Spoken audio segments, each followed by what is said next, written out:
Assalomu alaykum, hurmatli televizor ko'ruvchilar. Erik televiziyasiga xush keldinglar. Yaqinqi kunlardan buyon Uyg'ur torbetlarimizda chet elga chiqqan Uyg'urlarimizning vatanga qaytishi to'g'rimi yoki xatomi degan talash tortishlar bo'layotdi. Ba'zilar vatanga qaytishni xoinlik deb yozgan bo'lsa, yana ba'zilar o'zimizning vataniga berish o'zimiz uchun bir sharaf, albatta o'zimizning vataniga boramiz degan talash tortishlar asosida nihoyat qiziq tema bo'layotmoqda. Biz bu temaga ba'zi bir javoblarni elish uchun oldi bilan Dunyo Uyg'ur Qurultiyi ijroiya komitetining raisi Dolqin Aysa efendimdan bu savolni so'rdik. Tövende diqqatingizga Dolqin Aysa efendimning yuqorqi tema haqida maxsus to'xtalib o'tgan javobini huzuringizga sunamiz. Diqqatinglar ekranda bo'lsin. Assalomu alaykum Dolqin efendim, bu yaqinqi vaqtlardan buyon bizning xalqimiz orasida bo'libmi torbetlarda şu chet elliklarning vatanga berishi to'g'rimi xatomi degan munozaralar ko'payib ketib bordi. Qurultayning nizomnomasida shu Uyg'urlarning vatanga berishi to'g'ri yoki xato deydigan bir nizomnomalar bormi? Bu muhacirat qarindoshlarimizning vatanga Sharq Turkistonga berib ziyorat qilish masalasida hammadan o'xshash bir shart qo'yishga bo'lmaydi deb o'ylayman. Mening shaxsiy fikrim bu. Chunki ba'zi insonlar bu çünkü çetel yaşayotgan insanların çeteli kip çıkış sebepleri, tarihi, ah görünüşün birbirine okşamaydı. Şunun için bulanın vatanga berish meselesiga o'xshash bo'lmaydigan yollarni bilan baho berishimiz kerak. Bularning hammasini o'xshash bir prinsip bilan belgilab qo'yish bo'lmaydi. Masalan, Dünya Qurultayida va yoki uning tarkibidagi tashkilotlarda rahbarlik vazifasini o'tayotgan insonlarning Sharq Turkistonga va yoki Xitoy mustamliki ostidagi Sharq Turkiston, Tibet va ya'ni Xitoyning territoriyasiga har qanday bir zaminga berish bu kesinlikle to'g'ri bo'lmaydi deb o'ylayman. Va bu haqda yalnız mening ko'z qarashim emas, Dunyo Qurultayining maxsus olgan qarori bor. 2006 yılı 2. Dünya Qurultayining qarorida maxsus bu mesele hakkında bir karar qabul qilgan biz ve undan keyin Dunyo Qurultayining doimiy komiteti, ijroiy komiteti yig'inlarida bu masalalar ko'rishilgan. Masalan, Dunyo Qurultayining da rahbarlik qilgan insonlarning vazifasiga insonlarning vazifa muddati to'shib 3 yilgacha, hatto vazifa o'tayotgan muddatda zaten berishga bo'lmaydi. Vazifesi ahırlaşkandan keyin yani 3 yıl vaqt o'tish kerak. Ondan keyin ve Sharq Turkistonga borsa, o zaman o'zining erkinligi deydigan prinsipimiz var. Biz bu prinsiplarga asosiyatni hurmat qilib kelyapmiz. Albatta, ba'zi tashkilotlarning rahbarligi buning to'liq rioya qilinmagan avvallanma. Ama bu prinsipiyatni olgan qarorlarga xilof bir harakat. Çünkü ba'zilar deydi, vatan o'zimizning vatandan berib kelishimiz kerak deb. Albatta, vatanga biz abiyat deganimizdek hamma insonlar o'xshash bir qilib qo'yishga bo'lmaydi. Ama her qanday bir da'voning, her qanday bir ishning o'zgarishlik bedeli bor. Vatandagi xalqimiz bu milliy da'voyimiz uchun, erkinlik uchun, o'rlik uchun qonlari bilan bedellarini to'layapti. Biz chet elga chiqqan insonlar, bu da'vo bilan shug'ullanayotgan oldingi safdagi insonlar bu da'voning hurmati, tashkilotning bexatarligi, teşkili kurumumuzun mükemmelligi, sağlamlığı ve işenç nokta nazardan bu fedakarlıkını kılışkı mecbur. Çünkü Xitay her kandak bir Şarkı Türkistan'a bağlan her kandak bir insanı yani mutlak yok kısımdaki insanlarını çokup aksık saksı koydu, sürüştür kıldı. Hazırlıcı berkegen insanların hatta vazife almanız demez. Normal bir insanın Şarkı Türkistan'a bağlı vakti bir kanç günler onu sorak so'llarga tutayotganligi va o'ziga xizmat qilishga majburlayotganligi haqida qo'limizda nurg'ulg'an faktlar bor. Nurg'ullar bu faktlarni bizga dedi o'zlari. Bu vaqtda bizning istixborotimiz va xabarlar aytib. Agar bir kishi Sharq Turkiston da'vosi bilan mashg'ul bo'layotgan bo'lsa, oldingi safda kurash qilayotgan bo'lsa, tashkilotlarda rahbarlik vazifasi bo'lgan bo'lsa, Xitoy hukumati albatta uni hargiz savol so'rab qo'ymay, bo'sh qo'ymaydi. Xitoyning har xil fikrlari bor. Agar o insanı o'zining digidagi ma'qul digizmaydigan bo'lsa, Xitoy uni har xil usullar bilan, mayli uni qo'lidagi Amerika pasporti olsun, mayli uni qo'lidagi Germaniya pasporti olsun, uni cho'ng bilib ketmaydi ancha. Boshqa shakllar bilan uni siyosiy jihatdan bir qalpoq kiygizmaydi. Boshqa bir yo'llar bilan joyini etishi mumkin. Va yoki ikkinchi qatam uni Sharq Turkistonga boramaydigan yoki ish qattiq eng chiroyli chegirdan qo'llab chiqarib etishi mumkin. Rahat yerda harakat qilolmaydi. Bu aniq bir mesele. Şunun için teşkilat rehberlerinden, kurultay vazifelerinden Şarkı Türkistan'ı ziyaretki bir işi hem teşkili prinsip cihetten hem ve vicdani cihetten mi doğru bir ağlatını. Hem ikinci bir mesele var. Mesela chet ellerde aldım sert hizmet kılmavatkan bozumu ama iltica var. Chet ellerge çıkıp siyasi iltica var. Siyasi iltica kıldın diyenge Xitay bilen siyasi problemim var menimki diyenlik oldu.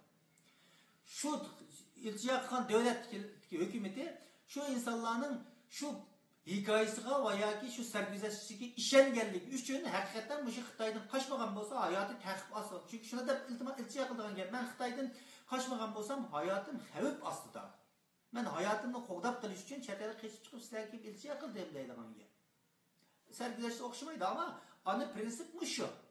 Demek muşun işini bu devletler bunun Şarkı Türkistan'da yaşaş hakkı yok. Hayat hevip aslıyken biz bunu berişimiz gerek iltica hakkını da berdim. Berip aradan 4-5 yıl ötkenliği yıldan mayli German pasportunu alsın, Gollandiya pasportunu alsın veya Norvegiya pasportunu, Amerika pasportu, Kanada pasportunu algan deyinken Xitayga iş günü berip yatkan insanlarımız var. Bu mu doğru emas? Çünkü sen öz vaktınızda 5 yılın aldı da 6 yılın aldı da yengilcek vakta Xitay'nın demisi de deptirde karı tizimlik sen cinayetçi. Şunda da bu devlet sana işendi, iltica hakkını verdi. 5 yıl ötüp ketkenliğin hiç mi yoktu ki de Xitay'a sağ salamet verip gelsem bu devlet bu kadar yenge. Elbette bu demokratik devletler insanların seyahat erkinliği çekik kılmaydı. Sen Şarkı Türkistan'a basan, Xitay'a basan bulmaydı diyemeydi. Bu asası insanların asası kanuncu verilgen hak. Bunu hürmet kıldı. Ama bula oylaydı. Demek bu öz vaktimizde mandak sebeplerle bizim iltica talebi kılan hazır hiçten bulmayı berip ki oturdu. Demek bunun öz vaktimizde bizge tapşırgan hikayesi sevgisi yalgan okşaydı o. Deydi belki bu insanın yüzüge derhal bir mesele kemmeslik mümkün ama onun deyin ki hakikaten xatar aslında çıkıp kivatkan insanlarımızın meselesinden hal oluş için bu naydi selbi tesir olurdu. Oynap geldi. Oynap geldi. Onun deyin ki yani bazıda vatani berip voy unda yaxşı git, bunda yaxşı git dep Xitayning teşvik qildini qilib yo'tdi. Ba'zida normaldaydi. Tamam. Hakikaten igiz binalar selinip ketken bo'lishi mumkin. Yo'llarda Yevropada yo'q mashinlar bo'lgan bo'lishi mumkin. 1-2% Uyg'urlar ashundaq boy bo'lgan bo'lishi mumkin shuning ichida. Ama şu igiz binalarda o'tirayotgan şu nüfusning qancha % sening xalqing? Şu yollarda menayotgan mashinlarni haydayotgan insonlardan qancha % sening xalqing? Buni o'ylig'idek ya kalli yo'q yoki aniq nazar turib qasdan Xitoyning propagandasini qiladi bu yerda. Xitoyning taraqqiyotganligini butun dunyo bildi, bizim bilimiz. 20 yilning oldingi Xitoy emas u. Ama bizning da'vat qilimiz Sharqiy Turkistondagi Xitoy hokimiyatining iqtisodiy, siyosiy, madaniyat, diniy sayohatlaridagi besimi. Bu jihatlarda Xitoy bundan 10 yillab, 20 yillab ilgari qaragancha texim oxir chekinib ketgan bir vaziyatda.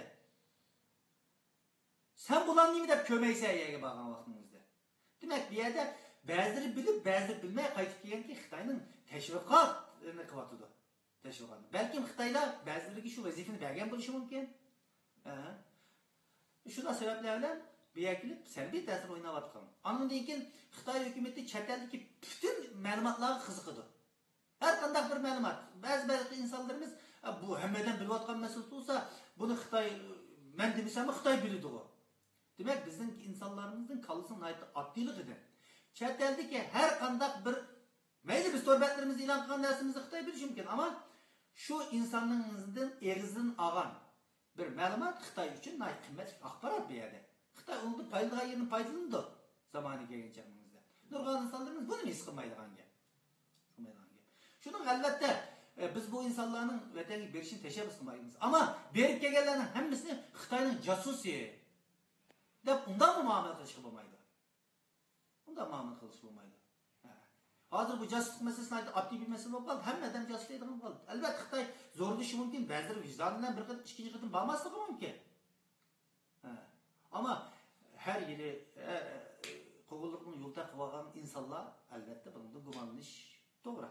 Ama biz bir yerde dava etmemiz her qanday bir insanla berib kelishlarni Xitoyning jasusi Xitoyga ishlayotdi deb bu tamg'idan basanmaymiz. Hem de yeni bir kısım insanlarımız var. Mesela o'qish munosabatlarini chetlarga chiqqan. Yoki ishlash munosabatlar kelib qolgan bu yerga har xil yo'llar bilan elchi siyosatimiz yo'q. O insanlarning masalasini albatta yuqorgi ikki guruhdagi insonlar bilan farqlantirib muomala qilish kerak. Chunki Xitoy butun dunyoga o'qish chiqarish, bilim almashtirish masalasida Xitoy yuzning osonlik millatlarga e'tibor berayotganlik siyosatini dunyoga tashviqot qilish kerak. Shu masalan bug'doyning bazida qarmoq suv ichibdi degandikida bu programlardan aslında bir kısım vatandaşlarımız bunun menfaatlanıyordu. Demek bir kısımlarımız, bir kısım yurttaşlarımız, bir kısım ilim adamlarımız çetellerle okup vatanga berip o'qituvchi bo'lib tadqiqot sohalarida mayli yaxshi xizmatlarni qiladi. Hammadan bayram kutib bizlar oldimiz sepishib demaymiz biz ularni. Unda xizmat qilayotganlar bor. Ama chet elda demokratik davlatlarda o'qib turib, bilim olib turib, berib Xitoyning manfaati uchun xizmat qilayotgan ziyonlarimiz bor. Biz bunday insonlardan nafratlanamiz. Sen chet elda demokratik ellarda o'qish jarayonida orqali sen hech bo'lmasa demokratiyaning kishilik huquqining qimmat qarashlaridan ozroq o'zingga bilim olmay turib, shu Xitoyning manfaati uchun yana shu o'rgangan narsalaringni sen ishlatayotgan bo'lsang, sendagi bu vijdon qanday vijdon? Bu albatta savol ishorat qilish kerak. Ammo o'qiyotgan o'quvchilar bor, normal yo'llar bilan kelgan siyosiy. Biz shuning uchun unda normal o'qishga chiqayotgan o'quvchilarni, vatqonlarni hech qachon bizning siyosiy faoliyatlarimiz tashkilotlarga biz ularni jalb tashabbus qilmoqlar hozirgacha. Chunki ular o'qishga chiqqan. O'qib, Xitoy pasporti bor, vatanga berib kelib bu narsalarni qilyotdi. Biz ularni yuqori ish guruhlari bilan farqlantirib muomala qilishimiz kerak. Ularning vatanga berib kelishini xato deyishning o'zi xato. Bu mening shaxsiy ko'z qarashim. Ular vatanga berib kelsa, albatta bu o'zining erkinligi. Ammo deganlikda Xitoylar, ammo shuni ham diqqat qilish kerak, Xitoy hukumatı shu o'quvchilardanmi ba'zi ma'lumotlarni erishtirishi mumkin. Agar o'quvchi sen haqiqatan butun diqqat e'tiboringni shu ilm fanga o'zingning kasbiga o'qishingga sarf qilib, men oldi bilan shu o'qishimni o'qiyman deydigan bütün ecri imanın dikkat itibarını şunu bergen ekansan, tamam şunu da oku, o zaman siyasi faaliyetlerle aralashmagan insan bu narsalarni bilmaydi. Başka narsalar qiziqma. Ama hem o'qish kelib, hem bir yerdeki siyasi faaliyetlerge zaten teşkilatlarının bizim zorluğumuz yok. Bazıları ihtiyarlık bilen bu faaliyetlerle katlaşıyordu. Hem katlaşıp hem 4 günden ikimizle yakın bulup vatan verip gelip gelse bu mu doğru emas? Çünkü Xitoy hükümeti davatlarımızda gidip bunda merhametlik bir hakimiyet emas. En uşak bir meselelerce yığışık tirişiyordu. Hatta insanlar bilen bir dava sepetindeki insanların birbiri bilen boğan münasebetinin kandaa boğanlığı, aile münasebetlerinin kandaa, öyünün adresi, maşınının numaraları geçe kızıqdı yani. Muşların hemiz Xitoy için bir akbarat. Nurg'un insanlarımız bunu his qilmay turib, ha, bilirken ben bir vasıf deyiş mümkün. Şunu bu mesele kelgan chaqmamizda chet ellarga chiqish va milliy sepimizdagi de o'ynayotgan roli mushu narsalarga qarab turib bu insonlarimizdan vatandoshlarimiz vatanga berib kelish masalasiga o'xshash bo'lmaydigan muomalalarni qo'llansak to'g'ri deb o'ylayman. Doktor efendim arada bu yakınki günlerden bu yan mesela Uygur Amerikan veya ki başka munberlerde köp talaş tatbilatkan bir nokta.